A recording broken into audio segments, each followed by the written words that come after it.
Assalamualaikum warahmatullahi wabarakatuh. Baiklah teman-teman semua dan sahabat ternak, pada kesempatan kali ini saya itu mau berbagi pengalaman saya tentang bahan pakan alternatif, yang mana di channel saya ini akan selalu membahas tentang peternakan unggas ya teman-teman, yaitu bebek, entok, ayam, dan masih banyak dan lain-lain lah, karena hobi saya itu berternak. Jadi di sini sebelum lebih lanjut, saya bagikan video saya buat teman-teman yang suka video saya ucapkan terima kasih. Yang sudah dukung video saya atau channel saya ini, saya ucapkan terima kasih. Dan buat teman-teman yang nonton video ini dan belum subscribe channel saya, mohon di subscribe supaya channel ini bisa berkembang dan bisa bermanfaat buat teman-teman kita semua, yang mana banyak teman-teman kita yang belum tahu tentang bahan pakan alternatif.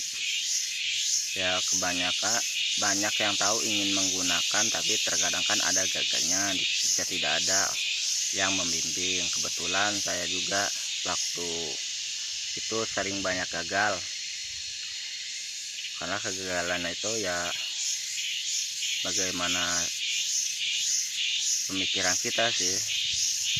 Kita sudah tahu tidak ada yang menggurui, orang pembimbing, kita belajar proses, tapi tetap gagal. Itu pengalaman saya, karena pengalaman saya ini ya termasuknya jauh dari pemukiman atau jauh dari tempat-tempat orang berternak, karena di desa saya beternak itu hanya ala kadarnya saja,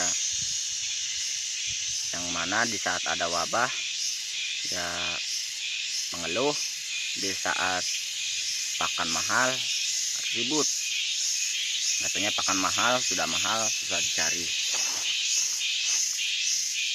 Jadi di sini saya hanya ingin berbagi inspirasi saya tentang pengolahan bahan pakan ternak alternatif, yang memang bahan pakan ternak alternatif ini emang nol biaya, karena saya menggunakan lahan sendiri teman-teman. Itu kebetulan 1 hektar saya tanamin katesnya itu ya seandainya saya musim bisa untuk saya jual, yaitu kates pepaya California, itu pepaya pertanian. Namun banyak yang gagal. 1 hektar saya tanamin itu jadinya seperempat hektar itu yang jadi.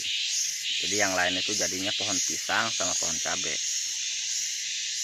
Kebetulan ya namanya petani nggak nyerah.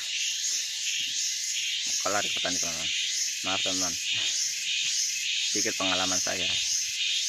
Jadi di sini kan, di tempat ini termasuknya lahan 1 hektar ini baru bukaan, itu masih bagus dan masih banyak namanya pohon-pohon pepaya liar yang saya manfaatkan sebagai bahan ternak alternatif. Jadi penggunaan bahan ternak alternatif ini sangat menguntungkan, menurut saya sangat menguntungkan ya, karena bisa untuk yang namanya itu menggencet nilai pakan kita. Ibaratnya kita membeli pabrikan, dengan menggunakan pakan alternatif kita bisa setidaknya 50%, setidaknya minimal itu 50%, maksimal apa minimal ya, maksimal lah 50% kita itu irit biaya, dan dapat minimalisir kegagalan, kerugian, meminimalisir kerugian teman-teman ya, pokoknya intinya mengurangi kerugian kita lah teman-teman. Karena hal yang paling penting itu dalam beternak itu cuma satu, kerugian. Kalau kerugian itu nomor 1 ya, sampai kapanpun kita akan tetap rugi teman-teman. sambil nyantai-nyantai teman-teman, saya mau gelinting dulu.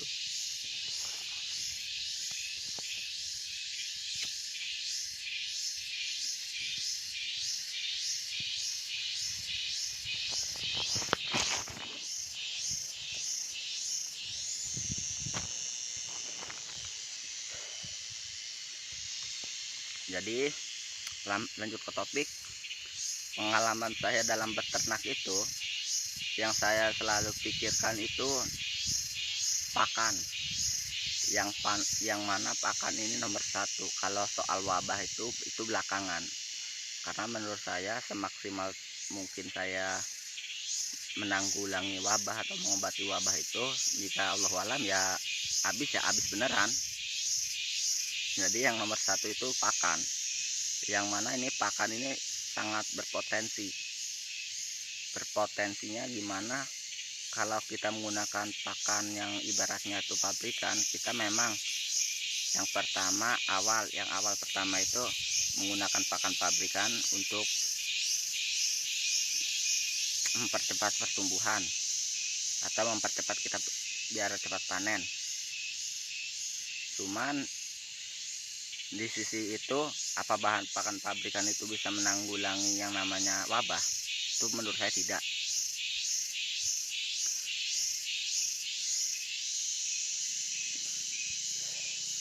Jadi bertahun-tahun teman-teman, saya itu mencari yang berusaha membuat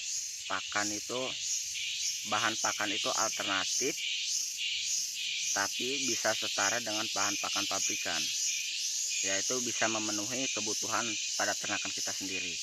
Itu yang saya cari selama ini, dan alhamdulillah di sini saya berbagi ilmu pakan alternatif ini, karena itu semua sudah saya capai teman-teman. Jadi semoga video saya ini bermanfaat buat teman-teman semua dan menjadi inspirasi buat teman-teman lah, motivasi ataupun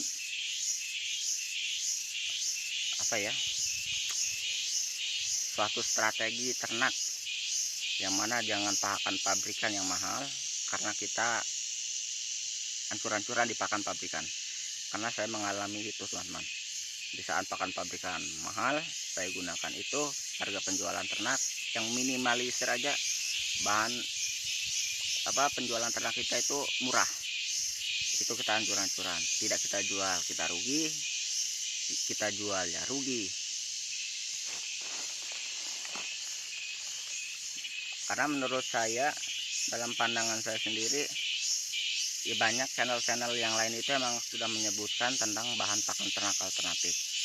Namun yang berbedanya di sini, saya itu bahan pakan ternak alternatif saya hanya menggunakan yang namanya jagung dan bahan alternatif yang nol biaya, dikarenakan di perkebunan sendiri dan hanya modal biaya tenaga saja sih teman-teman. Itu cerita solusi saya teman-teman.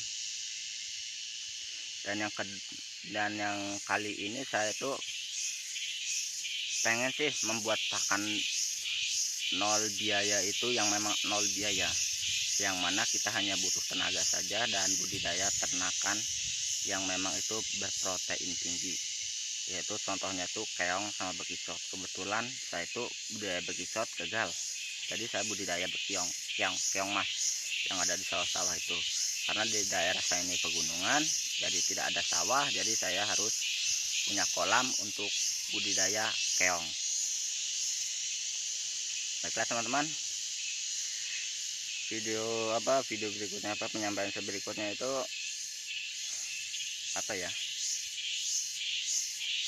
semoga semua ini bermanfaat lah. Cerita saya ini sedikit bermanfaat buat teman-teman ya. Jika teman-teman suka, jangan lupa subscribe-nya itu saja. Karena memang benar sih, mencari subscribe itu susah, mencari jam tayang apalagi.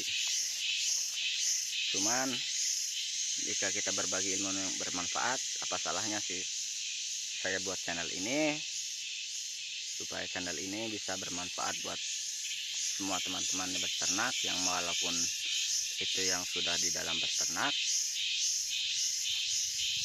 Semoga saja bisa, bagaimana caranya saya tuh sebisa mungkin lah membantu buat teman-teman semua. Seandainya ada kurang solusi-solusi kan kita bisa sharing-sharing bareng. Kebetulan di sini ya saya semenjak perkembangan saya buat pakan alternatif, tetangga itu yang mulai yang namanya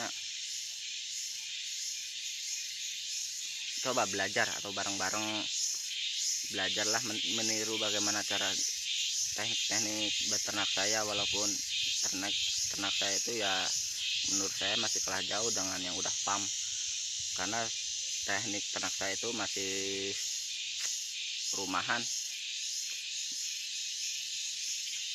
Ya itu saja ya teman-teman. Kebetulan bukannya maksud saya ingin menggurui sih, karena umur saya juga masih di bawah peternak-peternak yang senior, itu masih pemula baru 25 tahun. Namun dalam beternak alhamdulillah teman-teman, dari kelas dasar itu sudah belajar beternak, yaitu sederhananya suruh kasih pakan ayam, bebek, dan unggas-unggas lainnya. Nah untuk kali ini ya saya untuk 3 tahun ini, memang 3 tahun inilah proses saya memang benar-benar harus berhasil dalam pakan ternak alternatif, dan alhamdulillah saya berhasil dan saya bagikan video saya selalu. Jadi kita hari ini tuh hari Minggu, dimana hari ini saya mau memanen bahan pakan ternak alternatif, yaitu lumayan banyak teman-teman. Mungkin saya akan mengambil 1 kintal atau 2 kintal. Itu untuk 2 kintal ini perkiraan saya untuk berapa hari ya, setengah bulan lah. 2 kintal setengah bulan ya, 2 kintal bisa dikatakan setengah bulan, karena untuk setengah bulannya itu saya gunakan jagung ini bisa saya target juga kisaran 1 jadi 3 kali, minimalnya 3 kali 2 6, 10 kali 10 1 kintal, 1 kintal setengah itu untuk jagungnya. Dan untuk bahan ternaknya itu 2 kintal teman-teman, karena jadi total itu 3 kintal setengah itu untuk pakan saja teman-teman, itu terpakai untuk setengah bulan. Masih tetap temanya tuh gandul, daun gandul teman-teman ya, jagung itu nggak lupa saya jagung. Ya mungkin itu saja buat teman-teman semua. Semoga video ini menjadi inspirasi, semoga menjadi solusi ternak kita semua. Saya akhiri. Assalamualaikum warahmatullahi wabarakatuh.